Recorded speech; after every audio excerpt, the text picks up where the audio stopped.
after being stranded during a school outing. So parts of it were really scary, and the trails were basically rivers. Every time you watch the news, right, it's really hard not to burst into tears. All this water brought neighbors and strangers together to help protect those hit hardest by the flooding. I came out and saw everyone starting to work and do everything that they could to try to divert the water as much as possible. It was really awesome. There were even wedding ceremonies that went on as planned, with the addition of some heavy-duty rain boots, of course. We decided to embrace the water. A little homage to the flood. Yeah. Rather than fear it, we're going to embrace it. We start our marriage this way. I don't know how we can't survive the rest of it.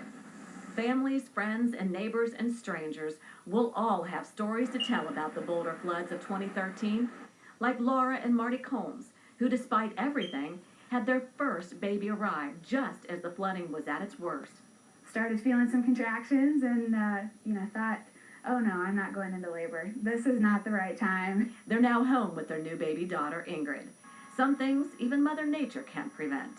I'm Kim Cunningham for the Weather Channel.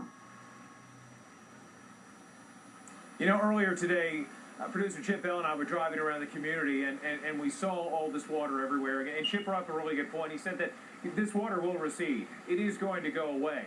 However, the damage, well, that's something that's going to be around for quite some time, and the cleanup is going to be a long stretch, no question. But I have a sneaking suspicion that the great people that called this area home will be up to the task. Let's send it back to you in the studio.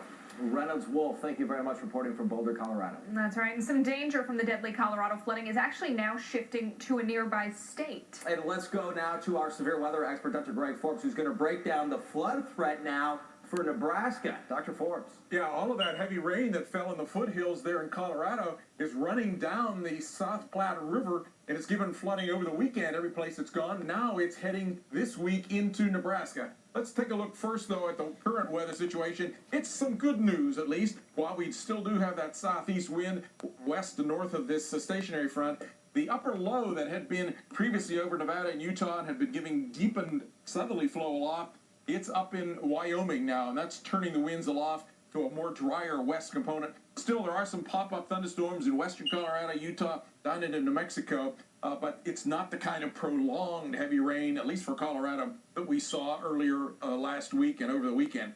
A few showers around. They're moving along. The heaviest storms down to the west of Colorado Springs there could be a few problems pop up there. But going back to last Wednesday and Thursday, we had all that east wind flowing upslope. It poured tremendous amounts, more than a foot of rain on those foothills regions. Those ran down then the tributaries and drained into the South Platte River that runs across Denver, and then especially the areas north and east of Denver. And over the weekend, that has come near the Greeley area, the Evans area. It has gone near Balzac and continues off to the north and east. It's been record flooding all along the way, and now it's heading toward North Platte, and ultimately, maybe by the end of the week or early next week, toward Grand Island, Nebraska. So here's what's happened near Greeley over the weekend.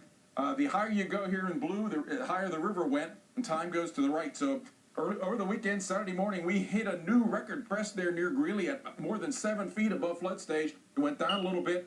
It rose a little bit, or is predicted to, in response to the additional rain this weekend, and then stays above the old record level yet there for several days. Here's the situation near North Platte.